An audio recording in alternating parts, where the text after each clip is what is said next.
Social media కానీ websites కానీ news channels కానీ ఫిలిం ఇండస్ట్రీకి చాలా ఇంపార్టెంట్, చాలా సపోర్ట్గా కూడా ఉంటారు.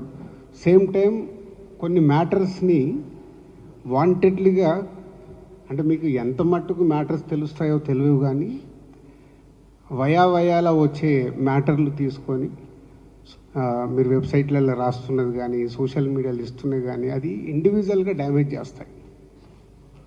అది ఎప్పుడు మీరు గుర్తుపెట్టుకోండి. ఇప్పుడు ఈరోజు నేను ఉండొచ్చు, రేపు ఇంకొకరు ఉంటారు, ఆ ప్లేస్లో ఫ్యూచర్లో ఇంకొకరు ఉంటారు. ఇండివిజువల్గా డ్యామేజ్ జరగకుండా మీరు ఏదైనా మ్యాటర్స్ తెలుసుకొని రాస్తే బాగుంటుంది. ఇది నేను పర్సనల్గా ఛాంబర్ ద్వారా, కౌన్సిల్ ద్వారా మళ్ళీ మిమ్మల్ని రిక్వెస్ట్ చేస్తున్నాను. And about the Sankranti, every సంక్రాంతికి ఉన్నట్టే ఈ సంక్రాంతికి నంబర్ ఆఫ్ మూవీస్ క్లాష్ ఉంటాయని మనకు 6 months నుంచే ఎవరికి వారు అనౌన్స్మెంట్ చేసుకుంటూ వచ్చాం. ఫస్ట్ ఎప్పుడో మాది గేమ్ చేంజర్ అయిపోతే గేమ్ చేంజర్ రావాలని టార్గెట్ చేశాం. దాని తర్వాత సో మెనీ ఫిలిమ్స్ అనౌన్స్మెంట్స్ వస్తూ వచ్చాయి. సో ఫైనల్గా 15 days back Telangana film chamber commerce Telugu film chamber కామర్స్కి రాయడం జరిగింది లెటర్.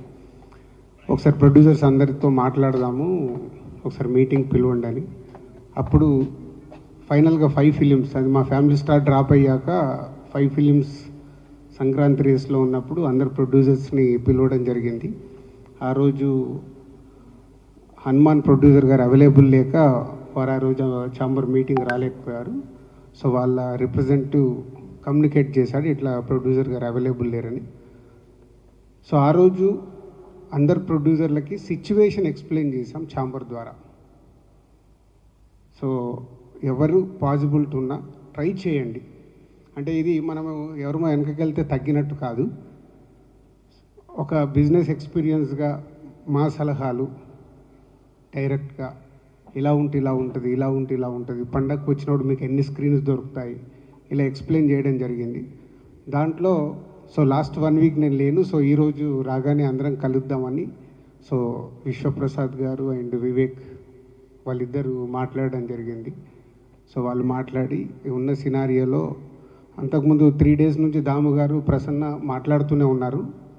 ఏదైనా ఒక్క సినిమా తగ్గితే ఆల్టర్నేట్ డేట్ చూసుకుందాము, సో ఉన్న సినిమాలకి మ్యాక్సిమం ఎఫర్ట్స్ పెట్టచ్చు అని. మీ అందరికీ తెలుసు లాస్ట్ ఇయర్ జాన్కి 3 సినిమాలు రిలీజు, బట్ 3 సినిమాలకి ఎంత రచ్చ జరిగిందో మీకు తెలుసు. అలాంటిది 5 సినిమాలు వస్తే ఇంకెంత ప్రాబ్లం. సో దాంట్లో విశ్వప్రసాద్ గారు, వివేక్ మాట్లాడిన తర్వాత రవితేజ గారితో కూడా మాట్లాడడం జరిగింది. వాళ్ళు సో ముందు వచ్చి సరే ఉన్న సిచ్యువేషన్ అర్థం చేసుకొని వాట్ నెక్స్ట్ మంచి డేట్ ఎప్పుడు ఉంటుంది, సో ఛాంబర్ ద్వారా వాళ్ళకు సోలో డేట్ ఇప్పించాలి.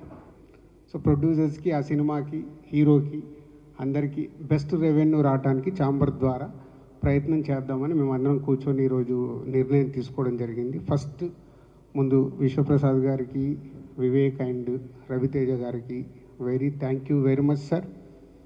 ఎందుకంటే ఈరోజు ఒక సినిమా వెనకకెళ్ళడం వల్ల 3 పెద్ద సినిమాలు, అలాగే హనుమాన్ 4వ సినిమాకి వస్తుంది. 4 సినిమాలకి ఎంత న్యాయం జరగగలుగుతుంది, అట్లీస్ట్ సమ్ పర్సంటేజ్ ఆఫ్ ఒక సినిమా తగ్గడం వల్ల ఎంతో కొంత అన్నిటికీ రెవెన్యూ పెరగడానికి, స్క్రీన్స్ దొరకడానికి అవకాశం ఉంటుంది. సో దానికి వారికి ముందు వాళ్ళు ఈరోజు ఛాంబర్ అడిగినందుకు, కోఆపరేట్ చేస్తున్నందుకు వాళ్ళకు thank you very much. And ఇది ఒక మంచి పరిణామం. ఇంతకుముందు కూడా చాలా ఎఫర్ట్స్ పెట్టి చేస్తూ ఉన్నాం. అప్పుడప్పుడు ఇలా అవకాశాలు దొరుకుతాయి, అప్పుడప్పుడు అవకాశాలు దొరకవు. సో ఈసారి అవకాశం దొరికినందుకు వారందరికీ థ్యాంక్ యూ. అండ్ ఫర్దర్గా నెక్స్ట్ 4 films, సో మహేష్ గారిది, అలాగే వెంకటేష్ గారు, నాగార్జున గారు అండ్ హనుమాన్. సో వీటికి సంబంధించి ఫర్దర్గా సార్ట్అవుట్ అవుతూ ఉంటాయి. సో అది ఆర్డర్లో పెద్ద సినిమాని బట్టి, పెద్ద చిన్న అని ఎందుకు మాట్లాడతామంటే, నేను ఇంతకుముందు కూడా లాస్ట్ వీక్ మీడియా మిత్రులు నన్ను అడిగారు, సార్ పెద్ద సినిమా ఏంటి, చిన్న సినిమా ఏంటి అంటే, పెద్ద సినిమా అని అంటే ఎగ్జైట్మెంట్లో మనం మార్నింగ్ షోకి పరిగెత్తే సినిమా పెద్ద సినిమా. అది చిన్నది కానీ హీరో ఉండని, హీరో లేకపోని. సో అలా చూసినప్పుడు మహేష్ గారి సినిమాకి ఎక్కువ స్క్రీన్స్ వెళ్తాయి. సో తర్వాత వెంకటేష్ గారు, నాగార్జున గారు, సో వారు ఇద్దరు సంక్రాంతికి వస్తున్నారు. సో వారికి వెళ్తాయి. తర్వాత హనుమాన్ కూడా వాళ్ళ డిస్ట్రిబ్యూటర్స్ మ్యాక్సిమం అందరికి ఇన్స్ట్రక్షన్స్ ఇస్తున్నాము. వాళ్ళ డిస్ట్రిబ్యూటర్స్ని మాట్లాడుకుంటూ ఎక్కడెక్కడ వాళ్ళు స్క్రీన్స్ తీసుకోగలుగుతారు చేయండి. ఛాంబర్ ద్వారా మేము కూడా కోఆపరేట్ చేస్తామని. సో వాళ్ళ డిస్ట్రిబ్యూటర్స్తో మాట్లాడి అది సార్ట్అవుట్ అవుతుంది. సో ఇండస్ట్రీకి ఇలాంటి మంచి పరిణామం జరగాలని మేమందరం ప్రయత్నం చేస్తున్నప్పుడు మీరు చాలా ఇంపార్టెంట్. టేకాఫ్ మీ దగ్గర నుంచే, ఎండ్ మీ నుంచే చేస్తుంది. అంటే మంచి చెయ్యాలని మా ఎఫర్ట్స్ మేము ఎంత రన్నింగ్లో ఉన్నా, ఈరోజు మీకు తెలుసు సడన్గా ఈ ప్రోగ్రాం కానీ మిమ్మల్ని పిలిచినట్టు మావి కూడా అన్నీ, నేను లాస్ట్ 1 వీక్ లేను, వచ్చిన సమయాన్ని దీనికి 4 o'clock వచ్చి ఒక 1 hour కూర్చున్నాం, మళ్ళీ ఇప్పుడు వచ్చి మీతో షేర్ చేసుకోవడానికి వచ్చి మా టైం స్పెండ్ చేస్తున్నాం. అంటే ఎంత ఇంపార్టెంట్ ఉంటే ఎంత ఎఫర్ట్స్ పెడతాం. దీన్ని ఆల్ మీడియా, ప్రింట్ మీడియా కానీ, సోషల్ మీడియాలో ఉన్న వాళ్ళు, వెబ్సైట్స్ వాళ్ళు అందరూ ఇది అర్థం చేసుకొని పాజిటివ్ తీసుకెళ్తే అందరికీ మాకు ఎనర్జీ ఉంటుంది చేయటానికి. తర్వాత వచ్చే వాళ్ళకు కూడా ఎనర్జీ ఉంటుంది. మా మీద ఎప్పుడు ఏదో ఒకటి నెగిటివ్ కామెంట్స్ వస్తూ ఉంటే దానివల్ల నిజంగా మీకేం లాభం లేదు, 0.1% కూడా మీకు లాభం లేదు. కానీ రాసే వాళ్ళ గురించి చెప్తున్నాను.